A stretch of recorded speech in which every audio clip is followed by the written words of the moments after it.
Bienvenue dans cette émission L'Afrique qui bouge.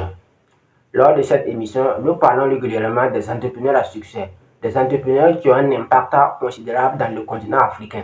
Et aujourd'hui, dans également cette émission spéciale qui est L'Afrique qui bouge, nous allons également parler également d'un entrepreneur africain qui a également du succès dans le continent africain. Il s'agit de M. Mbaye Gueye de EMG Automobile depuis le Sénégal. Qui est Mbaye Gueye? Mbaye Gueye, c'est un entrepreneur d'origine sénégalaise qui a commencé dans la ville de Dakar. Il a commencé premièrement avec le lavage de véhicules. En lavant des véhicules, à l'époque, avec 60 000 francs CFA, c'était dans les années 80. Avec 60 000 francs CFA, il avait déjà commencé à laver le véhicule bien avant pour économiser maintenant un capital de 60 000 francs CFA. Et c'est cette capital maintenant qui l'a permis maintenant de se lancer maintenant dans la vente maintenant des pièces détachées des véhicules. Donc il a ensuite, après avoir lavé le véhicule à plusieurs reprises, maintenant M. Gueye a poursuivi maintenant ses rêves, puisqu'il voulait devenir un grand exportateur de véhicules de tout le Sénégal. Donc après maintenant avoir un capital de 60 000 francs, c'est qu'il a permis maintenant de commencer maintenant par les pièces détachées maintenant des secondes mains des véhicules. Et ensuite de suite maintenant, il a commencé maintenant à exporter maintenant les pièces détachées au fur et à mesure maintenant qu'il a monté jusqu'à ce qu'il a fondé son entreprise maintenant EMG, entreprise Mbaye Gueye. Actuellement, c'est l'une des entreprises les plus florissantes du Sénégal.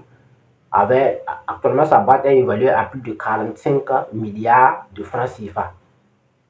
Mais aujourd'hui, je vais vous parler des leçons concernant l'histoire de Mbaye Gueye. Ici, le plus important même, ce n'est même pas son parcours. Maintenant, ce sont les leçons, les valeurs que Mbaye Gueye prône, qu'il a dans son histoire. Mbaye Gueye disait, puisqu'il a été interviewé par Canal Plus en 2019.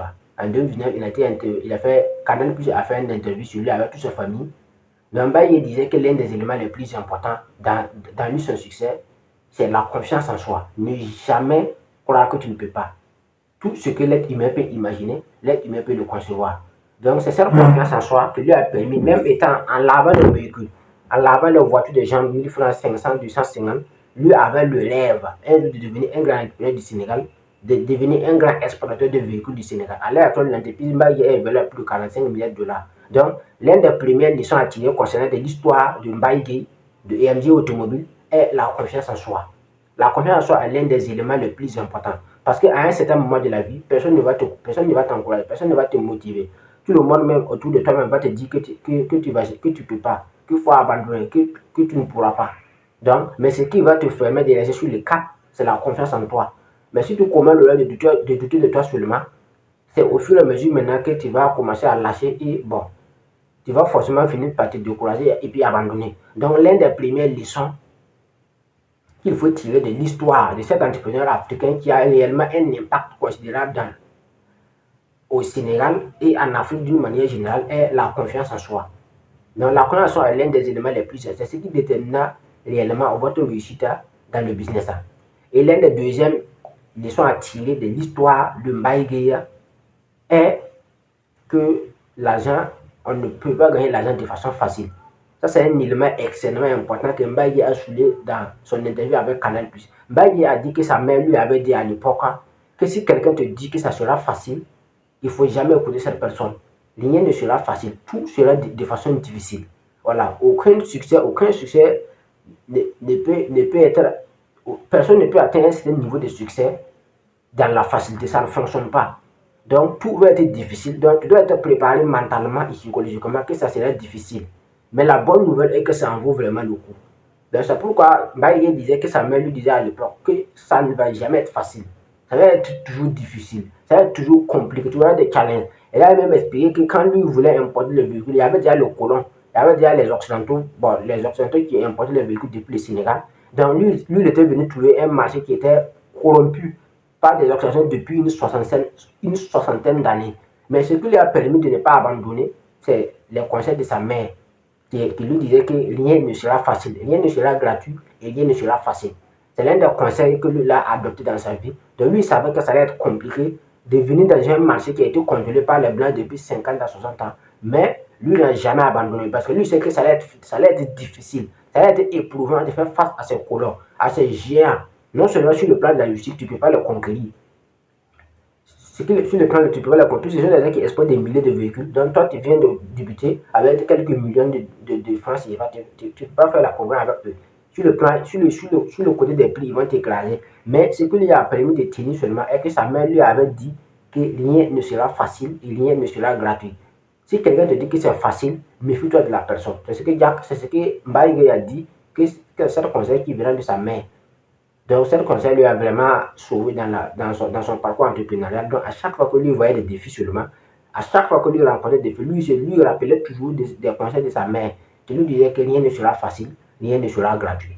Donc, voilà le deuxième leçon que nous devons tirer de cet entrepreneur, de cet géant de l'entrepreneur africain qui est EMG Automobile. Actuellement, il évalue à plus de 45 milliards de dollars. Et l'un des troisièmes leçons qui m'a plu dans l'histoire de EMG Automobile est la manière dont il a structuré la richesse générationnelle. Parce que laissez-moi faire comprendre que le plus important n'a jamais été de gagner. À chaque fois, je parle de ça dans mes vidéos. Je dis que le plus important n'a jamais été de gagner. Et d'ailleurs, le samedi, j'ai un live même là-dessus où je vais parler des bases de l'argent. Je vais d'abord me définir l'argent et la richesse. Je vais vous définir qu'est-ce que c'est que l'argent et qu'est-ce que c'est que la richesse. Je vais parler également des bases fondamentales de la richesse. Donc, le plus important n'a jamais été de gagner, mais la conservation, la fructification et la transmission. Tu peux gagner, tu peux conserver, tu veux fructifier. C'est-à-dire que tu es arrivé à gagner, tu es arrivé à conserver, tu es arrivé à fructifier l'argent. Mais comment maintenant transmettre l'argent pour la génération qui va suivre? C'est ça maintenant que beaucoup ratent cette partie. Et pourtant, c'est l'étape la plus importante. Ça ne sert à rien de gagner des milliards et puis tes enfants vont venir souffrir. Ça ne sert à rien de gagner des milliards ou des millions et après ta mort, tes enfants vont souffrir. Il y a d'autres même, de son vivant même, c'est déjà visible. Donc, ça ne sert à rien d'accumuler des milliards et puis tes enfants vont souffrir après, ou tes petits-enfants vont souffrir après. Donc, Mbaye a réussi cette partie. C'est l'un des éléments les plus importants, c'est l'un des leçons même les plus importantes que moi-même j'ai tiré dans son parcours. Puisqu'il a, Mbaye, il a 5 enfants. Le premier, c'est un garçon et le dernier, c'est un garçon. Il a 5 enfants, dont 2 garçons et 3 filles. Je pense que le premier, il est dans la quarantaine. Mais qu'est-ce que le gars a fait? Le gars, il a 5 enfants. Comment il fait? Donc, chaque enfant occupe un poste dans l'entreprise. C'est comme ça. J'ai suivi comment il a réparti, il a structuré l'avenir de ses enfants en fonction des postes que chacun a occupé des postes dans son entreprise. Par exemple, le premier, c'est un garçon, lui, c'est le directeur général. Je pense que c'est Boubacar Gueye. Boubacar Gueye. Je pense que je me rappelle du nom du premier. Le deuxième, c'est une fille. C'est une femme maintenant parce qu'elle est mariée, puisqu'elle vaut 35 ans comme ça. Donc, c'est la directrice marketing de l'entreprise. La troisième, je pense que c'est la DRH, la directrice des ressources humaines. La quatrième, c'est la directrice logistique. C'est celle-là qui est chargée de sortir les véhicules maintenant du port. Quand les véhicules vont venir du port, c'est elle qui est chargée d'occuper tout ce qui est transit logistique. Donc, elle a fait ses études supérieures dans les grandes universités en Europe pour ça. Donc, c'est lui aussi celle qui s'occupe au niveau de la ressources humaines. Elle aussi, elle a fait des études en management, en leadership pour ça, pour les ressources humaines. Au niveau du marketing aussi, celle aussi qui s'occupe du marketing, elle aussi, elle a fait des études spécialisées dans les grandes universités en Europe, uniquement pour le marketing. Voilà, donc, chaque poste que son enfant occupe dans l'entreprise, elle a fait des études spécialisées dans ce domaine. Et le premier, c'est le directeur général qui est le premier fils, le fils aîné, Boubacar Gueye. Et le dernier, maintenant, c'est le fiston. Le dernier fils, c'est le fiston. Lui-même, il voulait être joueur. Voilà, il voulait être joueur. Voilà, sinon, il ne voulait pas être dans l'entreprise de son père. Mais son père arrivait à le convaincre. C'est ce que lui-même, il a dit. Il a dit que lui-même, son entreprise était un grand joueur du Sénégal, comme les Mbaye, comme les Sadio Mané, les Gana Gueye, les El Hadji Diouf. Mais son père arrivait à le convaincre d'être dans l'entreprise. Donc, lui, maintenant, il s'occupe de côté maintenance des véhicules. Le freinage, le bloc, en tout cas, quand les véhicules viennent, c'est lui maintenant qui est chargé maintenant de vérifier est-ce qu'il n'y a pas un problème de panne, est-ce qu'il n'y a pas telle pièce qui manque, parce que souvent le véhicule peut venir neuf, il y a des pièces qui manquent. Donc le petit ou le gamin, le dernier fils de Mbaye, lui s'occupe uniquement de la maintenance des véhicules, tout, le freinage, quoi, changer l'huile, en tout cas tout ce qui est maintenance seulement, lui s'occupe de ça. Et il a fait des études spécialisées aussi là-dessus. Donc, ce qui fait qu'à l'heure où le gars il est posé, puisque tous ces 5 enfants étaient structurés dans des postes stratégiques de l'entreprise. Et la bonne nouvelle est que chacun étudie dans ce domaine respectif. Par exemple, le premier, lui aussi, en termes de leadership, il est posé. Le deuxième, au niveau du marketing, elle a fait des études supérieures en marketing dans les grandes universités. La troisième, même chose au niveau des ressources humaines. Au niveau de la logistique, c'est la même chose. Et le dernier, c'est la même chose. Donc pourquoi? Parce que bien que le plus important, c'est de gagner de l'argent, c'est de construire, c'est de fructifier. Mais à la fin de la journée, tu n'arrives pas à léguer cette richesse. Ton argent ne sert à rien, tu n'arrives pas à léguer. Beaucoup de personnes ont commis l'erreur de gagner de l'argent, de construire des immeubles, de faire tout, mais malheureusement, il n'y a pas personne qui va hériter. Puisque ces enfants la majorité sont inconscients. Ces enfants ont été éduqués dans le confort. Donc, et quoi, dès lors que les enfants ont été éduqués dans le confort, tous les enfants sont faibles, sont nuls, sont médiocres. Donc, personne ne peut hériter de la richesse. Et le gars, du jour au lendemain, il meurt et à moins de 5 ans, ses enfants vont dilapider ça. C'est ce que mon mentor Stanislas a déjà affirmé. Que tout ce que tu as bâti en 50 ans, tes enfants vont dilapider ça en 2 ans. Pourquoi? Parce qu'il a raté ce qu'on appelle en mathématiques la dérivée première d'une fonction. Quand tu rates la dérivée première d'une fonction, tout ce qu'on fait là, il a dit c'est très bien ce qui va t'arriver. Donc c'est comme ça. C'est pour que les milliardaires aient compris ça et ils ne jouent pas avec la richesse générationnelle. Les enfants étudient en fonction du poste qu'il va occuper dans l'entreprise. C'est ce qu'Aliko Dangote a fait avec ses 3 filles. L'homme noir le plus au monde actuellement qui est parti à plus de 24 milliards de dollars. Lui aussi, tous ces 3 filles occupent des postes stratégiques dans l'entreprise. Et la bonne nouvelle est que chacun a fait des études spécialisées en fonction du poste qu'il va occuper. Et récemment, la première est rentrée dans le conseil de sécurité de l'entreprise, c'est-à-dire dans l'endroit où on prend les décisions fermes. C'est la même chose qui également, et même chose, tout, même en Europe, même chose que Bernard Arnault. Bernard Arnault aussi a 5 enfants, 2 issus du premier mariage et 3 enfants issus du deuxième mariage. Mais tous les 5 ont fait des études spécialement dans chaque poste qu'il va occuper dans l'entreprise. Tout le monde sait Bernard Arnault, c'est le PDG de LVMH, Louis Vuitton. Donc, il y a également, bon, quand j'étudie, je vois que les milliardaires ne jouent pas avec la richesse générationnelle. C'est un élément extrêmement important. Voilà, mais beaucoup de personnes, par exemple, nos legs qui sont ici, ce sont des gens qui ont l'argent et puis ils refusent d'investir dans l'éducation des enfants.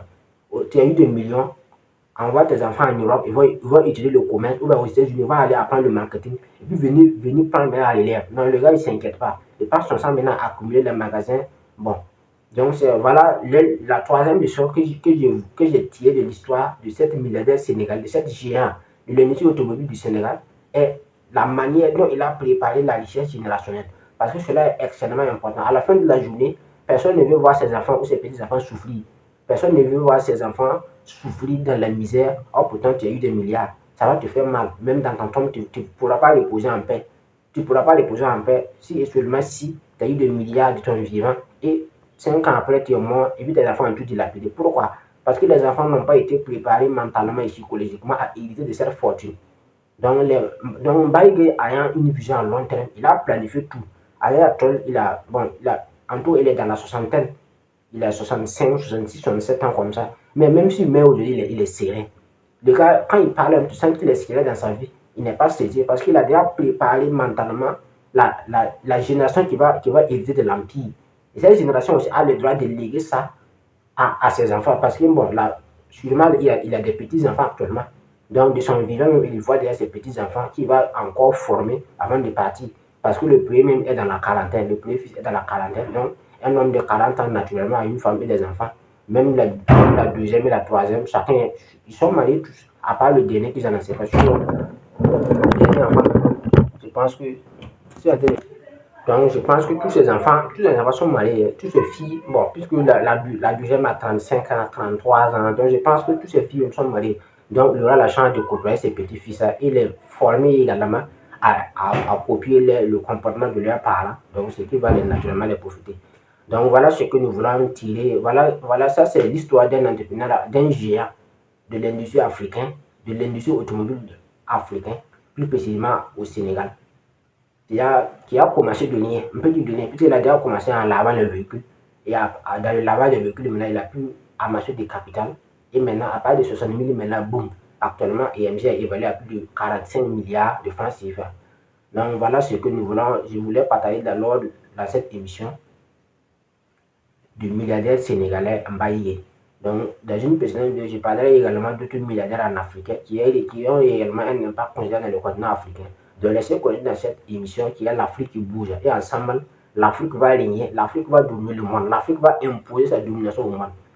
Thank you very much and see you next time. Au revoir et à la prochaine. J'avais une maman philosophe qui parlait tout le temps avec moi. Me dit que Mbaye, alal bu lew ak àjjana ku la ko yombalal moo la ko xañ. maa mun ma balaa ndax nux dina def war-war mooy balaa neex dina metti. gën nit lépp looy def tëdd ak sa conscience xam ni ci lu loyal ngay nekk ci lu jub ngay nekk bëgguloo dara lu dëng jàppal que ni lu mu metti ak lu ñu mën a wax ak lu ñu mën a def la vérité mooy mujj génn ci vérité mooy ci li nga nekk. La réussite mi ngi démarrer ci la confiance en soi. gis nga ñaar ñi fulla ak fit kenn mën ko wutal nit conseil rek lañ la ci mën a jox mais kenn mën la ko wutal. Aujourd'hui fierté bi war a nekk ci yéen mooy réussir gëm ni da ngeen a war a réussir ba bu ngeen joxatul tubaab mu sol du ngeen xaar fa gijaay moom pour sol ko wala ngeen xaar pour jox ko seen doom du ngeen xaar auto venant de France bu mu dawal ba màgget jox leen pour yéen ngeen jël seen bopp. Confiance boobu su amee et puis amul billet d'entrée amul secret il y a que la confiance en soi et la détermination. lu ma mënul assurer mooy sama dund li ma mënul assurer mooy sama wér mais ñaar yooyu ma koy ñaan yàlla suma yaay dañ ma ko ñaanal su ma ko amee ce qui est sûr yéene ak vision bi ma am dans mon pays incha allah tôt ou tard dinaa ko def. Mon départ c'était 60 000 francs 60 000 francs 60 000 francs. Dieu merci, aujourd'hui nous avons entre 40 et 45 milliards. Personne mosuma may 5 000 francs nit mosuma may 5 000 francs dans ma vie. Tous les matins, quand il arrive dans son entreprise, Mbaye Gueye prend le temps de saluer chacun de ses employés. Bonjour Babacar. Bonjour. Ça va? Comment ça va? Très bien. Ça va bien, merci. Merci. Il a fondé cette concession automobile il y a 30 ans. C'est aujourd'hui l'une des plus importantes du Sénégal. Est-ce que vous avez terminé? Parce que je ne veux pas attendre jusqu'à mi-décembre que tu me donnes les contrats. Ouais. EMG emploie 250 personnes à Dakar et réalise un chiffre d'affaires de plus de 40 milliards de francs CFA chaque année. Vous marchez tellement lent par rapport à moi. Moi, je file et vous marchez. À 60 ans, il est en train de passer les rênes. Il ne vient plus ici que 3 fois par semaine, mais il est au courant de tout. Les jeunes, actuellement, ils sont tellement lents. Quand vous me parlez, je vais...